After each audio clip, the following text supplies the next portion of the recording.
We are kicking off today with Monday Night Raw as World Heavyweight Champion Gunther had some fiery comments for the man he'll face at WrestleMania, Jey Uso. Gunther stormed to the ring unannounced, with Michael Cole noting how the champion wasn't scheduled at this time, and the Ring General recalled his feud with Jey. Gunther said how Jey vowed last week that he doesn't fear him anymore, but said that Jey Uso is full of crap, and later added, "Screw Jey Uso and everything he stands for." The Austrian also had no time for those who stand with Jey, and was in no mood to answer Cole's questions, but did point out that he's been a champion for 80% of his WWE career. Gunther refuses to let somebody like Jey Uso ruin that statistic, and when asked about his brutal assault on Jimmy, the champion said that, "I loved it, and he was in control." If he had lost control over himself, Gunther would have bathed Jey in his brother's blood, and vowed to ring his mother after WrestleMania to talk about how he loved beating up Jey Uso. This was a heated segment from the Austrian, and while he claimed that he never loses control, Pat McAfee argued that it appears that happened during this week's show.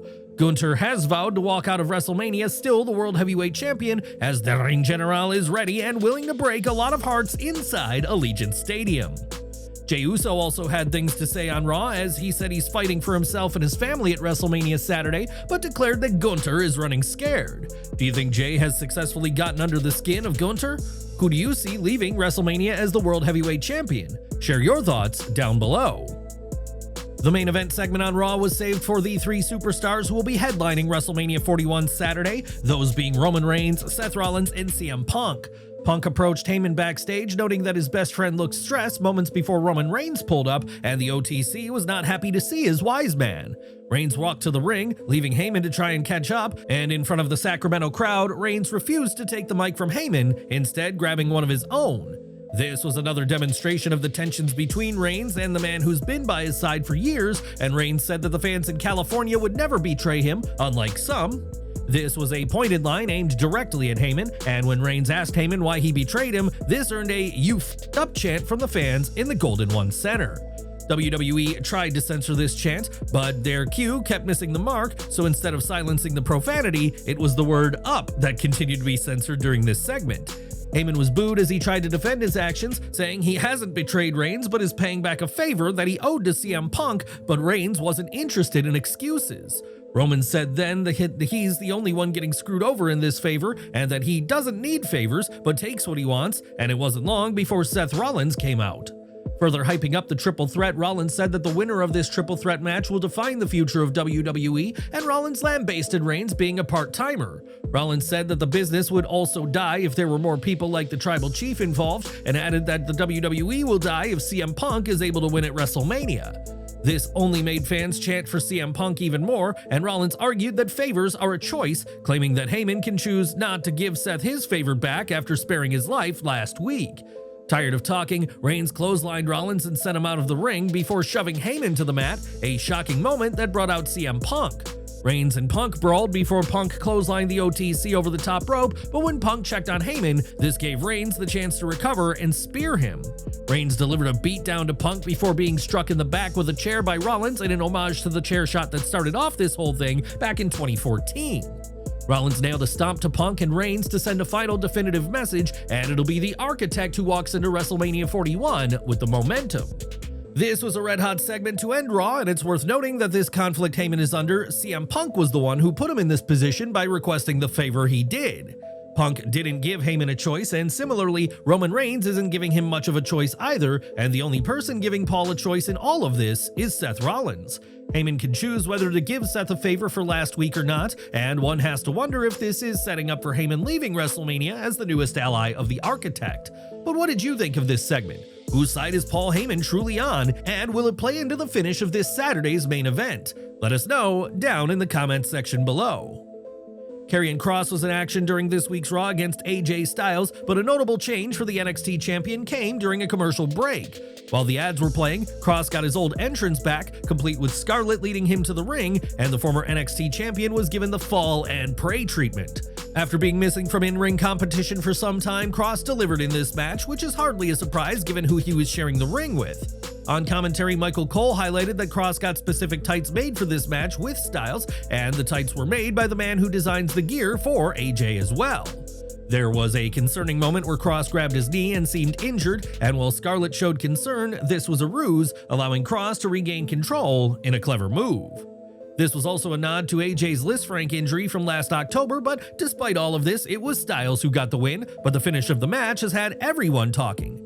Realizing that AJ was setting up for the phenomenal forearm, Kross smiled at the idea, and instead of moving to avoid being hit, Kross put his hands behind his back to receive the move. Post-match, Logan Paul arrived, and while it was supposed to be a 2-on-1 beatdown, Kross didn't help Paul, but only got involved after AJ fought back and hit the Maverick. AJ would attack Kross, but it'd be Paul who'd end up standing tall to end this, all while Kross left the ringside area shaking his head, seemingly unhappy that AJ hadn't gotten the better of Paul. Kross has said that if Logan Paul wins, everybody loses, and this match was just as much a highlight of Kross's character work as it was about giving AJ a win ahead of WrestleMania.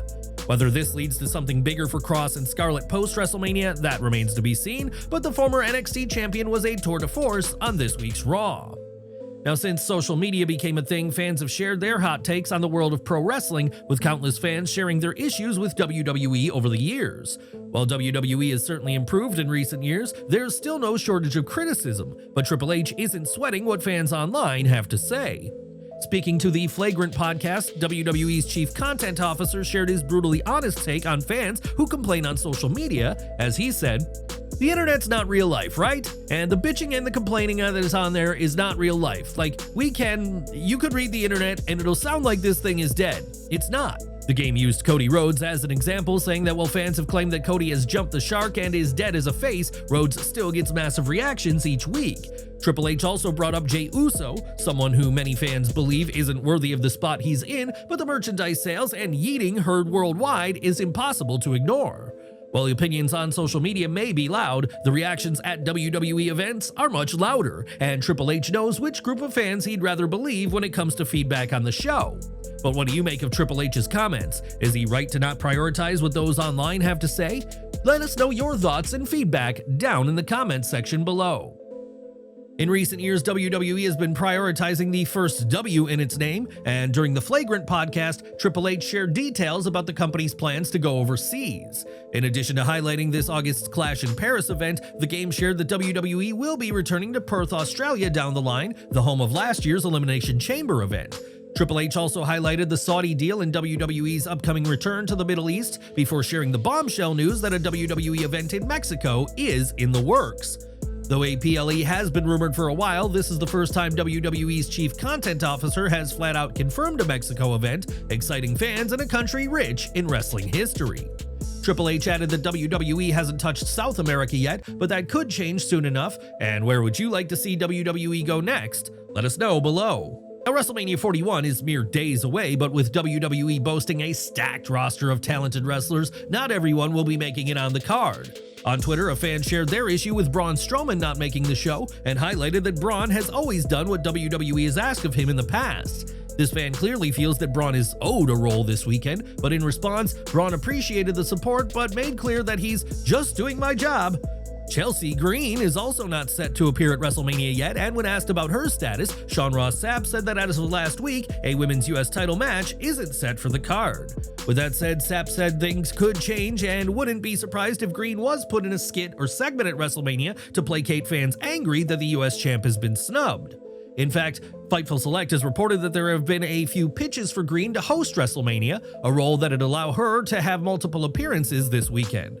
Green's comedic timing has made her a hit with fans, and her hosting WrestleMania would see her follow in the footsteps of The Rock, Alexa Bliss, and The Miz. But who do you think should be a part of WrestleMania 41 that isn't already on the card? Let us know your picks down in the comments section. Back to Raw, as Liv Morgan was in the show's first match against Bayley, and after interference from Raquel Rodriguez and Lyra Valkyria for their respective allies, it was Bayley who got the win. This was a fun match, and eagle-eyed fans will have spotted Liv's boots having the names of her Judgment Day allies in a show of unity, despite the group often teasing tension within its ranks. The question now is whether Bayley and Lyra can do the same at WrestleMania and win the women's tag titles, or is this win setting Bayley and her partner up for a fall this weekend? That may be why Bayley was given the win this week, as typically whoever is left standing tall on the go-home show often ends up coming up short at the premium live event. Another reason for Bayley's victory is that WWE is aware that the role model needs some wins, especially considering that she was in a much higher spot this time last year. In fact, Bayley currently is now joint top for the most losses in WWE in 2025 with 8 defeats, making this victory not just a big one, but an essential one for the role model. Bayley is hoping to get another big win at WrestleMania, but while she and Lyra Valkyria may have big dreams, the champs won't make things easy this weekend inside Allegiant Stadium. A video package hyped up the War Raiders before a backstage segment with the New Day took place, and this segment helped build toward the World Tag Team title match at WrestleMania. The booking of this match, what little there has been, has come under a lot of scrutiny from fans, and this segment did a lot to explain why this match should be happening. Rey Mysterio defeated Julius Creed, but in defeat, this was perhaps the best that the American-made member has looked since coming to WWE's main roster. During the match, Chad Gable and others were ejected from ringside, and after the match, and not long after, El Grande Americano would make his presence known. WWE's quote-unquote new superstar would stand tall by taking out Rey and the LWO, thanks to the loaded mask that he's been using as of late. As it stands, Rey vs. Americano will be a standard match at WrestleMania, but there's still time for a mask versus mask stipulation to be added if WWE wants to end Americano's gimmick early. In a backstage segment, the Judgment Day attacked Braun Breaker, clearly seeing him as a massive threat in the Fatal 4-Way at WrestleMania. Penta would battle Finn Balor, and there was a hilarious moment when Carlito seemingly got flashbacks from the spear he took by Braun last week when Breaker arrived on the scene. While Carlito ran away to avoid taking the move, he'd still eat a spear by Breaker in the ring, as the Intercontinental Champion hit a double spear on Carlito and Dominic Mysterio. Penta avoided a spear and then hit a crossbody over the top rope to flatten Carlito, Dom, and the Intercontinental Champion, all while Balor watched from the entrance ramp. And that was this week's Raw, and what did you make of the show? Did it get you excited for WrestleMania 41 this weekend? Share your thoughts down in the comments section below. Now, next Friday will mark 23 years since Randy Orton made his debut on WWE SmackDown with a win over Hardcore Holly, and since then, the Legend Killer has become a legend himself. It was just a few years ago that fans feared they'd never see Orton in the ring again due to his back injury, but not only is he back, but he's ready to do much more inside the squared circle. Speaking to Complex, Orton shared that he'd love to sign another 5-year contract with WWE when his current deal with the company expires. Given that Orton signed a new 5-year deal in 2024, that means a potential new contract for Orton would begin in 2029 and see him with the promotion until 2034, when he'll be 54. Orton acknowledged that there will be a time when he'll have to stop wrestling, but doesn't want to think about that right now, given that "I'm having so much fun right now." Whether Orton wrestles into his mid-50s, that's impossible to know at this time, but with how much fun he's having right now, fans shouldn't count out another decade or so of the Viper. While Orton is having a lot of fun, one place fans may not see him is WrestleMania, as his match with Kevin Owens has been nixed due to the prizefighter's neck injury. In the interview with Complex, Orton ditched kayfabe and shared that "My heart breaks for Kevin, and is sad that Owens has to go through the ordeal of this injury and surgery." Orton, who's had his own share of injuries, said that the healing will be mental as well as physical, and even said that Kevin is free to reach out to him if he needs to talk about anything. The prognosis for Owens is not good, as not only will he not compete at WrestleMania 41, but it's been reported that there's a good chance he won't be cleared for WrestleMania 42 in 2026. Ultimately, Owens will have to make the best decision for himself and his family, and while he and Orton may be on-screen enemies, the Viper has nothing but love for his fellow wrestler. Lawsuit news now, as in February, Ryan Nemeth sued AEW and CM Punk, alleging that the two sides had conspired to prevent him from continuing his career in wrestling. AEW responded the following month by petitioning the U.S. District Court in Florida to compel arbitration, and this week, AEW got their wish. In a statement by Nemeth's attorney Michael Caspino to Post Wrestling, it was confirmed that the parties involved have agreed to arbitration, but there has not yet been a settlement. Arbitration means that Nemeth won't be facing Punk or Tony Khan in a courtroom, and we hope to provide more on what this arbitration will entail as more information comes to light. CM Punk won't be appearing in court to defend himself against Nemeth, but he will be at WrestleMania with a potentially very special entrance in mind. Since 2011, Punk has used Living Colour's Cult of Personality as his theme song, and it's been revealed that the band will be in Las Vegas this week. The band will perform a free show on Friday, April 18th, and with Punk set to headline WrestleMania 41 the next night, fans have been wondering if they'll play him to the ring. Living Colour appeared at WrestleMania 29, Punk's most recent WrestleMania match to date, and having them play this weekend would be an epic moment for the best in the world in Sin City.